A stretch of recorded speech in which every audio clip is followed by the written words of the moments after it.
교환 이론은 사회의 구조를 설명하는 이론의 하나로 사회의 근본적 속성을 보상 또는 효용을 확실히 하려는 욕구에 의해 움직이는 행위자 간의 자원 교환으로 본다. 사회학자 리처드 에머슨은 개인 및 집합적 행위자 간의 교환이 동일한 기본 원리를 바탕으로 이해 가능한지 탐구하였다. 에머슨이 볼 때 사회 구조는 자신의 자원 가치를 높이려는 행위자 간의 자원 교환으로 구성된 것이다. 교환은 사회적 네트워크 내에서 행위자들이 자원의 분배를 놓고 협상하는 상황인 협상된 교환, 행위자들이 추후 보상이 주어질 것으로 기대하면서 연속적으로 자원을 제공하는 상황인 호혜적 교환이라는 두 가지 일반적 유형 중 하나의 모습을 띈다. 협상된 교환의 특징은 작동하는 데 오랜 시간이 소요된다는 점, 비용과 이익에 대한 명시적 인식과 계산이 상당히 포함된다는 점, 당사자 모두가 받아들일 수 있는 타협을 추구하는 갈등 과정에서 이루어지는 경우가 많다는 점이다.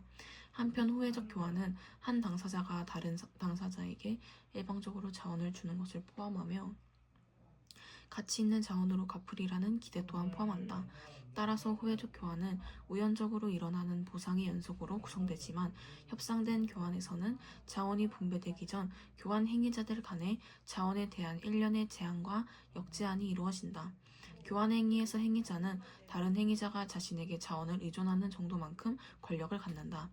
예를 들어 행위자 A가 행위자 B에 갖는 권력은 B가 자신이 가치를 부여하는 자원을 얻기 위해 A에게 의존하는 정도에 따라 결정되며 B가 A에 대해 갖는 권력의 경우에도 마찬가지다. 의존은 권력의 궁극적 원천이며 다른 행위자가 추구하는 자원이 높은 가치를 가지는 정도와 이 자원의 대안이 매우 적거나 추구하기에 비용이 너무 많이 드는 정도에 따라 의존의 크기가 결정된다.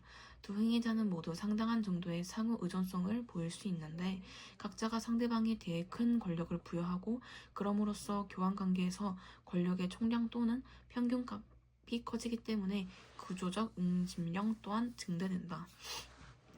그러나 행위자가 교환 상대보다 많은 권력을 가지면 이 행위자는 교환 상대의 의존을 이용해 부가적 자원을 확보하거나 의존적 상대방으로부터 자원을 획득하는 데 드는 비용을 줄일 수 있다. A에 대한 B의 의존 때문에 A가 B에 대해 더 많은 권력을 가진다면 A는 권력의 이점을 가지고 그것을 사용하게 된다. 이는 권력 불균형 관계인데 에머슨은 권력의 불균형으로 인한 권력 사용은 권력 관계의 평형을 부여하는 균형화 작동을 활성화한다 보았다.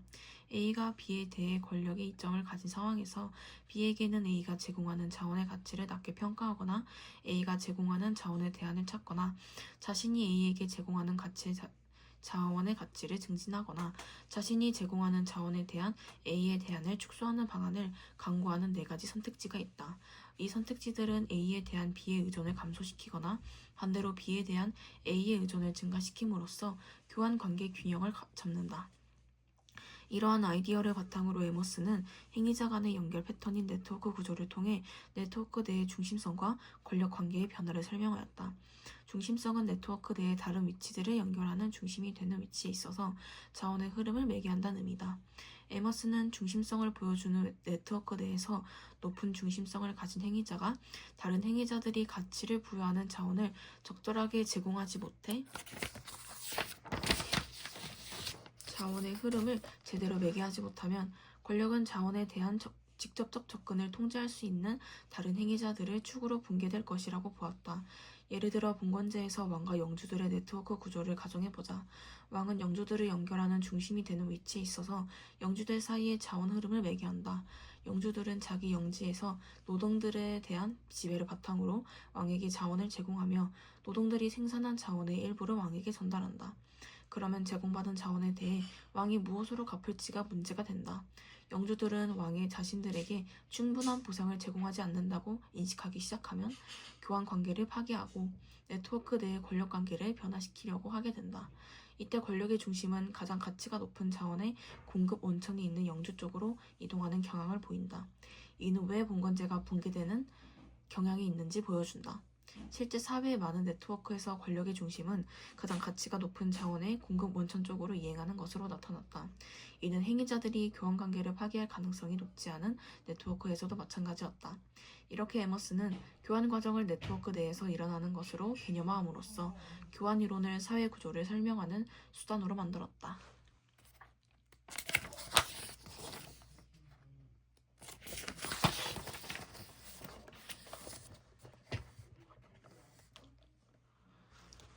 사람이 살아가는 데 필요한 자원은 물건과 타인 행위로 나눌 수 있다. 이러한 자원은 민법상 권리의 대상이 되는데 물건을 대상으로 하는 권리를 물권, 타인의 행위를 요구할 수 있는 권리를 채권이라고 한다.